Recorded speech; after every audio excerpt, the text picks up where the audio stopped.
북한이 약 3주 만에 오물풍선을 살포를 했습니다. 지난 밤사이 경기 북부에서 신고된 오물풍선은 60여 건인데요. 장맛비가 거센 와중에 풍선을 띄운 북한의 속내는 뭘까요? 군사 전략 전문가와 전화를 연결해서 자세히 짚어보겠습니다. 오늘 아침 궁금증을 시원하게 해결해드리는 신통한 한통 양욱 연구원님 나와 계십니까? 네, 안녕하십니까. 네. 가장 궁금한 점은 폭우가 쏟아진 와중에 북한이 오물풍선을 띄워 보냈다는 겁니다. 왜 이러는 겁니까? 결국은 우리의 대북 전단 이것이 이제 북한에 발견된 것이 북측에서 공개를 하면서 여기에 대해서 보복하겠다라고 얘기를 한 바가 있습니다. 바로 이러한 발언에 대해서 북한 취한 조치 중에 하나다 이렇게 볼 수 있겠습니다. 네. 자, 그런 조치가 지금 북쪽에서 이어져 내려오고 있다라고 이제 보시는 건데요. 김여정 부부장이 경고 담화를 낸 지 이틀 만에 나온 도발인데요. 새로운 전략을 예고하더니 막상 오물풍선을 보냈습니다. 다른 선택지가 없는 겁니까?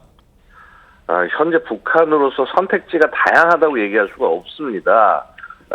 지금 보시면 북한도 애초에 지금 하계 군사훈련 기간이긴 하지만은 결국 이 장마 피해도 그쪽도 당연히 있을 수밖에 없는 것이고 그렇다고 한다면 동원할 수 있는 병력이라든가 자산들이 많지 않은 상황일 것입니다. 또한 현재로서 지금 북한이 긴장을 만약에 최대로 높였을 때 그럼 당연히 자신들이 감당을 할 수 있냐? 아직은 그런 상황은 아니라는 것이죠. 결국은 오물풍선이라고 하는 북한 입장에서는 상대적으로 접근하기 쉬운 수단을 통해서 접근한 것이 아닌가 생각이 되네요. 북한이 지난 4월부터 실제로 이제 나뭇잎과 구분이 어려운 나뭇잎 지뢰를 배설하고 있는데요. 그간 집중호우 기간에 북한에서 떠내려온 지뢰로 우리 국민이 다친 사례도 많습니다. 지뢰 고의적으로 유실한 그런 가능성도 점쳐지고 있는데요. 추가로 어떤 도발이 나올 수 있겠습니까? 아마도 이 장마철 기간 동안에 북한이 할 수 있는 행동은 제한된다고 앞에 말씀드렸습니다만은 네. 결국 이 날이 풀리고 난 이후에 북한이 어떤 도발을 할지를 주의해야 됩니다. 특히나 8월에는 지금 한미 연합훈련이 예정이 되어 있기 때문에 이 시기에 맞춰서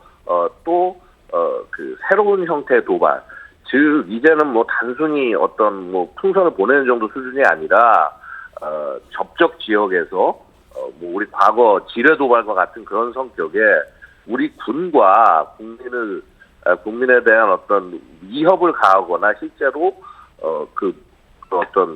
피해를 입힐 수 있는 그런 식의 도발이 있을 가능성이 충분하다. 즉 이제 재래 도발을 주의해야 될 때다라고 말씀드리겠습니다. 네. 자, 지금까지 신통한 한통 양욱 연구위원께 들어봤습니다. 고맙습니다. 감사합니다. 김여정 부부장이 두 차례 담화를 낸 지 이틀 만에 북한이 오물풍선을 살포를 했습니다. 앞서서는 우리 민간이 살포한 거로 추정되는 대북전단을 태우는 그런 사진을 공개를 했는데요. 다음 담화에서는 처참하고 기막힌 대가를 각오해야 할 것이다.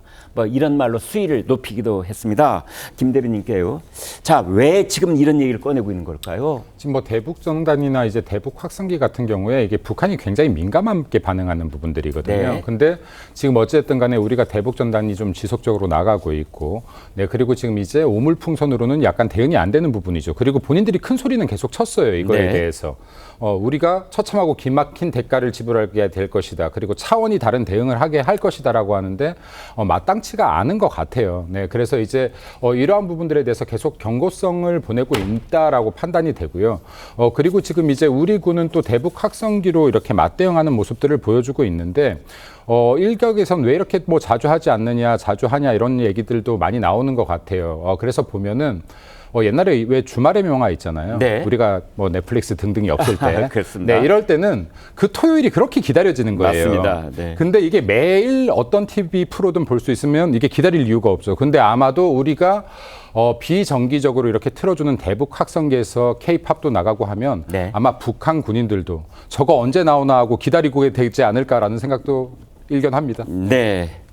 최 소장께요. 네. 지금 이제 그래서 우리 군이 대북 확성기 방송으로 맞대응을 하는 전략은 이제 그 저쪽에서 도발이 있으면 대응을 하고 그 도발이 잠잠해지면 우리도 이제 확성기를 잠시 쉬고 뭐 이렇게 하는 것 같은데 효과가 있다고 보십니까? 그게 지금 몇 차례 이게 반복되는 거지만 네. 효과가 저는 크지는 않을 거라고 봐요. 군 당국 또는 정부 입장에서 불가피한 면은 있다고 생각드는데 네. 그리고 또 하나는 이게 지금 북한이 왜 이런 어떤 행위를 하고 있을까 네. 그런 생각이 드는데 북한의 명분은 이제 대북전단 또는 삐라 얘기인데 네. 실은 곰곰이 돌이켜보면 올해가 어떤 해냐면 올해 2024년은 11월에 미국 대선이 있는 해예요. 네. 근데 기억을 복귀해보면 그리고 이제 우리가 그 외교 역사를 쭉 이렇게 돌이켜보면은 네. 미국 대선이 있는 시기에는 북한 입장에서는 미국의 관심을 사기 위해서 뭔가 계속 도발하는 걸 계속 고조를 시켰어요. 네. 그래서 트럼프 대통령이 당선되었던 2016년 당시 11월 대선을 앞두고도 북한이 계속 여러 번에 걸쳐서 ICBM 대륙간 탄도미사일을 계속 발사를 했거든요. 네. 그래서 실제로 트럼프 대통령이 당선된 다음에 긴장이 상당히 많이 고조된 적이 있었거든요. 예. 그래서 제가 보기에는 북한 입장에서 약간 양수 겸장의 의도를 가지고 있는 게 아닌가 보여지는데 네. 하나는 대외적인 어떤 그 대남 명분은 어떤 대북 전단에 대한 변인들이 표현의 자유에 대한 불만, 대북 전단에 대한 불만을 표시하는 측면이 있지만 실제로는 좀 더 길게 보면 11월에 있을 미국 대선까지 내다보면서 점차적으로 긴장을 고조시키기 위한 왜냐하면 미국 입장에서는 북한 문제는 저기 하위 순위에 있는 이슈거든요. 네. 중동 문제나 등등 이런 거에 비해서 그런 점에서 제가 보기에는 이런 것이 정부가 대북 확성기로 대응을 하든 안 하든가 무관하게 이런 류의 고조가 상당 부분 더 길어질 가능성이 있지 않나 이런 생각이 듭니다.